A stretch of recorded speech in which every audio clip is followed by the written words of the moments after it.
Arithmetic sequences.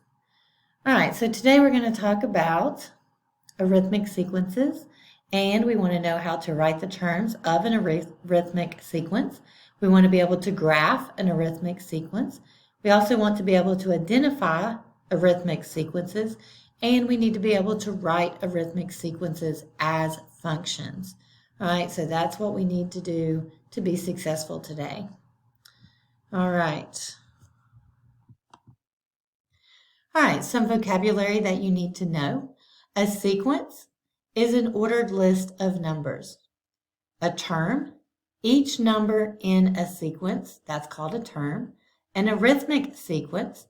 So in an arithmetic sequence, the difference between each pair of consecutive terms is the same. So that's important to know. It has to be the same difference. So consecutive terms is the same. So here's an example of that. From 5 to 10, you add 5. From 10 to 15, you add 5. And from 15 to 20, you add 5. Your common difference is plus 5. This is considered an arithmetic sequence because the difference between each pair of consecutive terms is the same. All right? Common difference, the difference between numbers in an arithmetic sequence. So your common difference here would be 5 in this case. All right, key idea.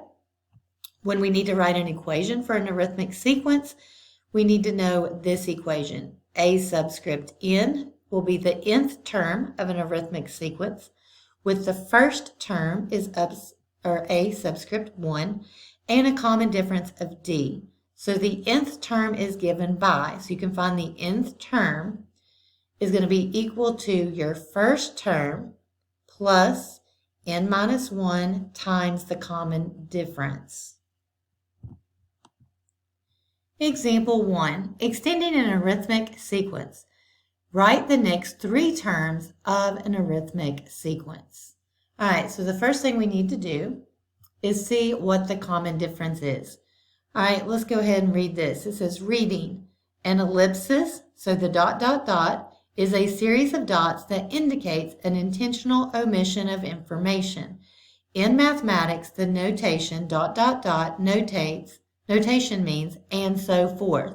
The ellipsis indicates that there are more terms in the sequence that are not shown.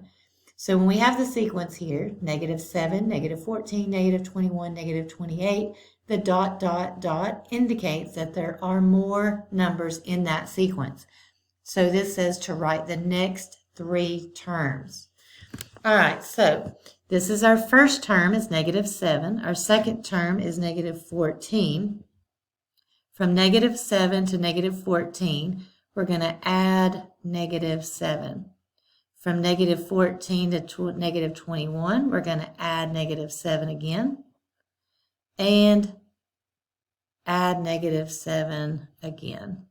All right, so each time it has a common difference of -7. So that would be our common difference. Our common difference is -7. So it asks us to write the next 3 terms. So from -28 plus -7, that would be -35.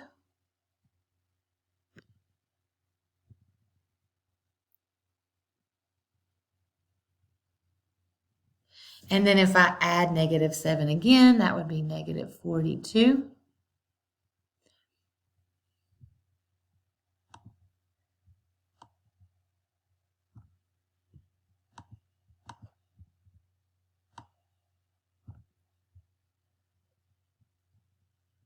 And if I add -7 again, it would be -49. All right, write the next 3 terms of the arithmetic sequence. So we wrote the next 3 terms using the common difference. All right, self-assessment. All right, this is an open-ended, which means there are infinite number of answers. So I want you to take a few minutes and think about this and see if you can do this. It says, give an example of an arithmetic sequence.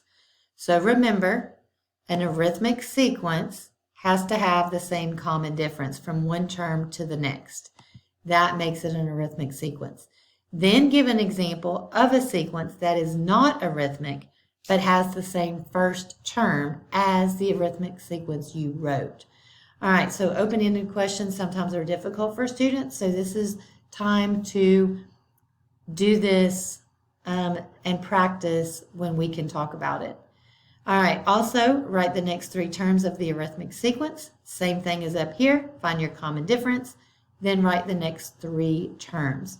Do this on your own, so just pause the video, and when you're ready, come back to see if we have similar answers.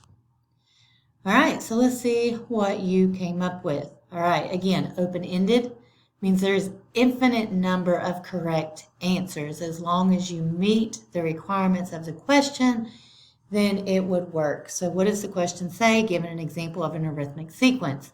I did 3, 6, 9. It would be 3, 6, 9, 12, 15, etc. I am adding 3 to each term, okay?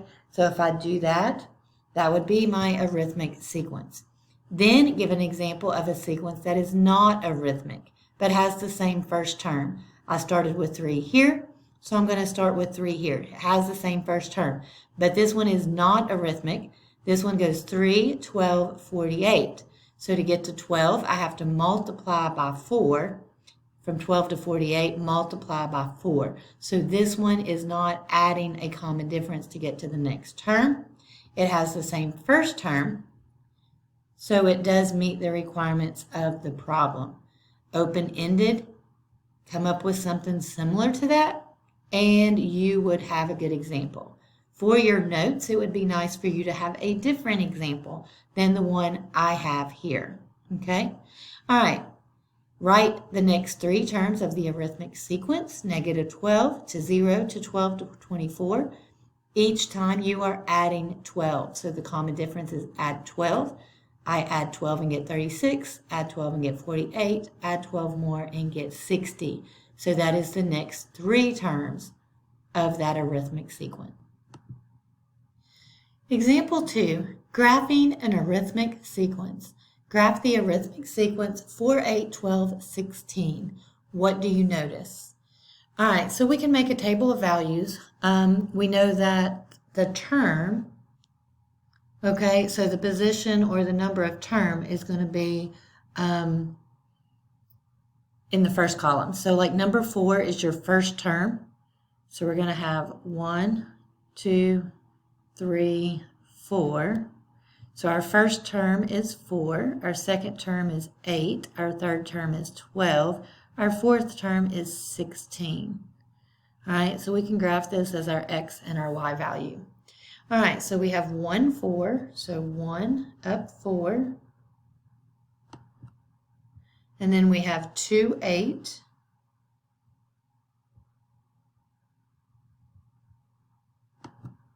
Then we have 3, 12. And then we have 4 and 16. All right, so it says, what do you notice? Well, if I look at this, I can do 1, 2, 3, 4, rise 4 over 1. 1, 2, 3, 4, rise 4 over 1. Rise 1, 2, 3, 4, 4 over 1. So I can see that this is a linear equation because the rate of change, or your slope, is the same. So with an arithmetic sequence, if I wanted to, I can find the slope and graph the line and write an equation for that line. All right, example 3, identifying an arithmetic sequence from a graph. Does the graph represent an arithmetic sequence? Explain. All right, so these are the positions, 1, 2, 3, 4, that's the term. And then you have 15, 12, 9, 6.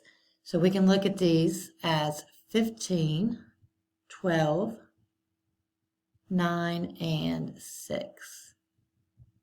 All right, so from 15 to 12, that is minus 3, minus 3, minus 3. This one has a common difference of negative 3. So yes, this one does represent an arithmetic sequence. All right, let's look at the next graph. All right, so this is 1, 2, 3, 4, your 4 points. And you go from 2 to 4 to 7 to 11, and so on. All right, from 2 to 4, I add 2. From 4 to 7, I add 3. And then I add 4. So there is a pattern there, but it's not the same common difference. So this one is an arithmetic sequence.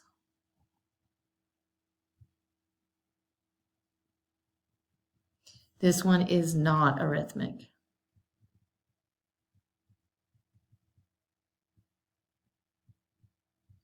And again, it does have a pattern, but it's not going to be an arithmetic pattern. It's not the same common difference between each set of terms. Example 4, finding the nth term of an arithmetic sequence. Write an equation for the nth term of an arithmetic sequence. And our sequence given is 55, 40, 25, 10. Find a to the 16th. So we're looking for the 16th term. All right.